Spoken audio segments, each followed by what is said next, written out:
Bismillahirrahmanirrahim. Assalamualaikum warahmatullahi wabarakatuh. Alhamdulillahirabbil alamin wa bihi nasta'inu ala umuri dunya waddin wa ala alihi wa ashabihi wa man tabi'ahu bi ihsanin ila yaumiddin, amma ba'du. Alhamdulillahirabbil alamin. Masyaallah, kita sudah berada di bulan Ramadan. Mudah-mudahan bulan Ramadan pada tahun ini bulan Ramadan yang teristimewa. Karena Masya Allah, Allah berikan ujian yang cukup luar biasa untuk kita semuanya sebagai mukminin mukminat, dan untuk seluruh dunia dimanapun berada, tidak ada yang tidak merasakan daripada efek COVID-19 ini. Anak-anakku yang berbahagia, yang dicintai oleh Allah Subhanahu wa Ta'ala, dan calon ahli surga semuanya yang akan berkumpul bersama keluarganya nanti di surga Firdausil A'la. Ya. Hari ini insya Allah kita akan melihat keluarga Allah. Mungkin akan kaget ya, masa sih Allah punya keluarga? Masa sih Allah punya keluarga? Bukankah Allah ini Al-Fardus Samad, lam yalid wa lam yulad? Itu kan yang sering kita ketahui. Allah ini esa, Allah ini tidak beranak dan tidak diperanakan. Masa Allah punya keluarga? Ini hadis ini luar biasa. Rasulullah bersabda dengan tegas sekali, mengatakan inna lillahi ahalina minan nas. Sesungguhnya Allah memiliki keluarganya dari bangsa manusia. Sahabat bertanya, ya Rasulullah, Allah memiliki keluarga dari bangsa manusia?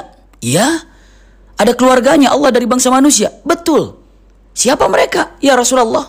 Subhanallah. Rasulullah menjawab, keluarga Allah yang ada di bumi dari bangsa manusia itu adalah hum ahlul Quran wa khasatuhu.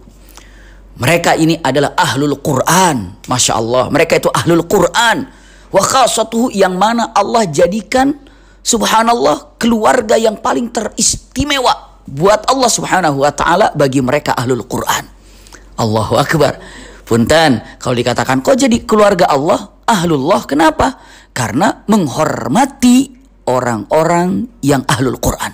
Contoh, bukankah ada yang di muka bumi ini, di muka bumi ada yang namanya rumah Allah? Ada nggak rumah Allah? Apa maksudnya rumah Allah itu? Masjid. Masjid, iya. Walaupun hanya 5 meter ke 5 meter atau hanya kecil saja, tapi kalau itu dijadikan masjid khusus untuk sholat, maka itu dikatakan Baitullah, rumah Allah. Masya Allah, iya. Atau ada lagi misalnya, kalau sudah dikaitkan dengan Allah, itu adalah ingin dimuliakan oleh Allah Subhanahu wa Ta'ala. Contoh lagi, misalnya ada nabi yang disebut dengan Zabihullah. Ya, sembelihannya Allah. Siapa itu? Nabi Ismail alaihissalam. Iya, ada nabi yang diajak langsung bicara oleh Allah tanpa Jibril, tanpa turjuman. Siapa itu? Nabi Musa. Apa gelarnya? Kalimullah, yang diajak bicara langsung oleh Allah. Ada lagi yang disebut Khalilullah, kekasih Allah. Siapa namanya? Ibrahim alaihissalam. Masya Allah. Ada juga Habibullah. Siapa namanya? Itu adalah Masya Allah sering disebut Rasul Sallallahu Alaihi Wasallam. Itu dia. Jadi kalau sudah dikaitkan dengan Allah, Allah, Allah, maka hal yang indah luar biasa. Yang sering kita dengar Abdullah, hamba Allah, gitu kan? Iya. Nah, kita ini bisa menjadikan keluarga Allah dengan menjadikan diri kita ahlul Quran. Masya Allah, ahlul Quran. Lalu dengan kalimat yang menggebu-gebu, kita bertanya, waduh, saya pengen nih jadi ahlul Quran, gimana caranya ya? Saya ingin nih jadi ahlul Quran, gimana caranya ya? Nah, ini dia. Ingin jadi ahlul Quran, pertama, sering rajin membaca. Baca apa? Baca Quran dong. Iya, sering baca Quran. Baca Quran sebanyak-banyaknya. Baca Quran, banyak baca Quran. Nggak ada hari kecuali baca Quran, baca Quran, baca Quran. Subhanallah. Jadikan ada waktu yang rutin untuk membaca Quran. Berarti Anda sudah jadi ahlul Quran? Belum, karena masih ada syarat yang lainnya. Jadi bukan hanya mendisiplin diri untuk membaca Quran saja, bukan. Kalau ingin menjadi ahlul Quran, syarat yang pertama, sudahkah anak-anakku punya waktu yang dikhususkan untuk membaca Al-Quran? Sehari misalnya setengah jam, atau mungkin setelah sholat zuhur, atau mungkin setiap waktu sholat, atau mungkin sebelum subuh. Punyakah waktu yang dikhususkan untuk membaca Quran? Itu jawaban pertama. Itu syarat pertama, ahlul Quran. Itu saja? Bukan. Ada nomor 2. Apa nomor dua? Nomor dua, kalau ingin dijadikan sebagai ahlul Quran, syarat nomor duanya ini adalah, ayo, apa coba? Menghafal Al-Quran walaupun 1 bulan hanya dapat 1 ayat. Masya Allah, kelamaan ya kalau 1 bulan dapat 1 ayat. Apalagi anak-anakku yang di Qasrul Muhajirin ini, Masya Allah, hafalan Qurannya pastilah dalam sehari itu mungkin bisa jadi beberapa ayat, mungkin berapa lembar. Nah, itu harus jadikan hafalan. Ada nggak rutinitas kita menghafal Quran walaupun sehari 1 ayat? Walaupun 1 hari misalnya hanya setengah ayat, ada nggak hafalannya? Kalau mendisiplin diri terus untuk baca Quran tapi tidak punya target hafalan, tidak bisa dikatakan ahlul Quran. Ahlul Quran ini adalah syarat pertama. 1, jangan lupa nih, syarat pertama adalah 1. Apa coba? Syarat pertama ini adalah membaca Quran. Dengan cara apa? Punya waktu khusus untuk baca Quran. Syarat pertama. Iya. Syarat keduanya apa? Syarat keduanya ada khusus waktu untuk menghafal Quran. Walaupun hanya menambah beberapa ayat saja. Kalau tidak pernah menambah hafalannya, wah, tidak bisa. 2 saja? Tidak. Kalau ingin dikatakan ahlul Quran, ada yang ketiga. Berusaha untuk memahaminya. Masya Allah. Berarti ada belajar tafsir Al-Quran. Itu ahlul Quran. Kalau mengatakan, oh saya ahlul Quran sudah punya khusus belum untuk baca Quran? Belum, tidak bisa dikategorikan ahlul Quran. Oh, saya Habib Maki sudah nih punya khusus baca Quran. Setiap maghrib saya baca Quran setengah juz. Berarti lolos nomor pertama. Nomor 2-nya, alhamdulillah saya juga sudah ada mencoba untuk menghafal Quran. Walaupun 1 hari misalnya 1 ayat. Berarti Anda lulus nomor 2. Nomor 3-nya, ada nggak belajar apa? Makna Al-Quran, tafsir Al-Quran. Fahami tafsir Al-Quran. Dari mulai ayat-ayat pendek, dari mulai Qul a'udzu birabbin nas misalnya, atau pertama kali suratul Fatihah, sengaja belajar tafsir Al-Quran suratul Fatihah. Banyak loh di YouTube suratul Fatihah. Iya, bisa dicek juga tuh YouTube-nya Bimaki tentang suratul Fatihah. Cek, ya, baca suratul Fatihah, di situ hafalkannya sudah hafal, tapi tolong pahami. Jangan-jangan setiap hari kita sholat iyyaka na'budu wa iyyaka nasta'in, nggak tahu artinya. Harus mengerti maknanya. Apa maknanya? Maknanya itu apa? Karena apa? Karena yang namanya Al-Quranul Karim harus tahu daripada makna yang ada yang disebut dengan hafalan Al-Quran, juga pemahaman Al-Quran. Ini adalah nomor 3, memahami Al-Quran. Coba, sudah ada pemahaman Al-Quran belum? Udah nambah apa belum hafalan Qurannya? Ayo, sudah nambah belum pemahamannya? Apalagi sekarang nih di rumah, tolong pahami apa sih mana Al-Ikhlas, Al-Falaq, An-Nas. Ya, bismillah nih, nanti selesai COVID-19 ini, Abi nanti akan datang ke pesantren Qasrul Muhajirin dan akan dicari siapa yang bisa memaknai suratul Fatihah. Masya Allah. 1 ayat loh ya, misalnya terserah. Abi nanti mau nanyanya, apa mana iyyaka na'budu wa iyyaka nasta'in? Bukan hanya makna secara terjemah ya, hanya kepadamu kami menyembah, hanya kepadamu kami minta tolong. Bukan, tapi tafsirnya yang Abi pinta. Ya, Abi pinta itu tafsirnya. Misalnya, alhamdulillahirabbil alamin. Kenapa Allah harus mengatakan segala puji bagi Allah? Kenapa tidak kata-kata yang lain? Tolong pelajari tafsirnya. Kenapa? Karena tafsir suratul Fatihah ini adalah samudra yang tidak akan pernah ada batasnya, lautan yang tidak akan pernah ada batasnya, dan dalamnya tidak pernah ada batasnya. Kenapa? Saking tingginya suratul Fatihah ini. Nanti insya Allah dibaca.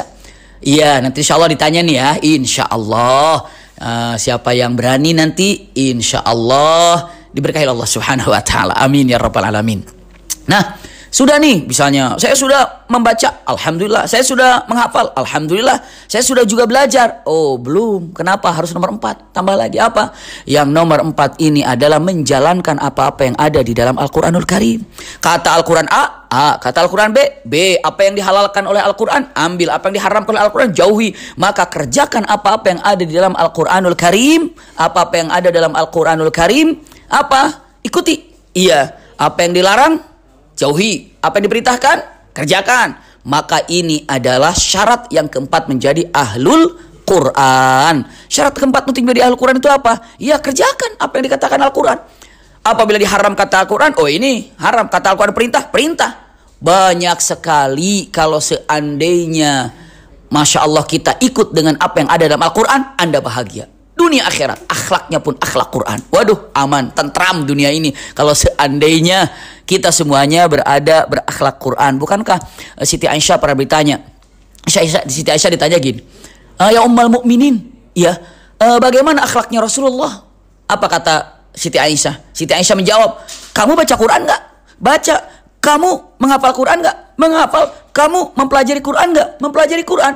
Kamu paham tentang Al-Quran nggak? Iya, saya memahami Al-Quran. Lalu jawab, kana khuluqul Quran. Nah, Rasul itu akhlaknya itu akhlak Quran. Kalau kita sering mendengar Rasul itu akhlaknya seperti Quran, Rasul itu akhlaknya apa dalam Al-Quran. Tapi kalau kita tidak pernah mengerti Al-Quran, ya nggak pernah bangga dengan akhlak Rasulullah. Orang akan bangga terhadap akhlak Rasulullah itu kalau dirinya tahu Al-Quran. Seperti itu. Iya. Kalau seandainya nggak tahu Al-Quran, maka ketika dikata akhlak Rasulullah, apa yang ada dalam Al-Quran, ya nggak bakalan bangga. Kenapa? Karena dia tidak tahu terhadap Al-Quranul Karim. Itu nomor berapa? Nomor 4. Nomor 5. Nomor 5-nya ini apa? Misalnya, saya sudah membaca Quran kok. Saya sudah menghafal Quran. Saya sudah berusaha memahami Quran. Saya sudah menjalankan apa yang di dalam Al-Quran. Sudah dong saya ahlul Quran? Belum. Nomor 5. Apa nomor 5 untuk menjadi ahlul Quran? Nomor 5 untuk menjadi ahlul Quran, pegang dan simak baik-baik. Apa nomor 5-nya? Usikum wa iyaya nafsi bitaqwallah, mengajarkan Al-Quran. Ajarkan Al-Quran kepada adiknya mungkin, iya, kepada temannya. Masya Allah, menjadi guru Quran. Sehingga Rasulullah bersabda, khairukum man ta'allama Al-Quran wa 'allamah. Masya Allah, sebaik-baik di antara kalian adalah orang yang belajar Quran dan mengajarkan Quran. Masya Allah. Inilah 5 yang harus anak-anakku pelajari dan anak-anakku laksanakan. Seandainya 5 ini dipegang, maka Anda menjadi ahlul Quran. 1 saja hilang, 1 saja lepas, 1 saja diabaikan, berarti Anda tidak bisa menjadi ahlul Quran. Ayo, sekarang mumpung di bulan Ramadan masih awal-awal, Anda ingin jadi ahlul Quran. Ayo, bagaimana caranya? Pegang yang 5 ini. Jangan disia-siakan. Jangan disia-siakan. Ahlul Quran ini adalah yang sangat luar biasa. Bahkan, punten, kelak di akhirat, Masya Allah, iya, siapa yang paling tinggi sorganya nanti di akhirat? Sorga kan bertingkat-tingkat. Ternyata yang paling tinggi sorganya kelak di akhirat adalah orang yang paling banyak membaca Al-Quran di dunia. Sampai Siti Aisyah mengatakan kata-katanya, ini hadis Rasulullah diriwayatkan oleh Siti Aisyah, darajatukumul jannah atau darajatu jannah, sorga, tingkatan sorga buat kalian atau buat umat mukminin mukminat setinggi apa? Sebanyak bacaan Quran di dunia. Setiap ayat yang dibaca, setiap itu juga naik derajat di sorga. Baca lagi ayat, naik lagi. Setiap ayat 1 derajat, setiap ayat 1 derajat. Maka dan mengatakan derajat sorga itu sebanyak jumlah ayat yang ada dalam Al-Quranul Karim. Masya Allah, makin banyak membaca Al-Quran, maka makin tinggi derajat sorganya nanti. Allahu Akbar.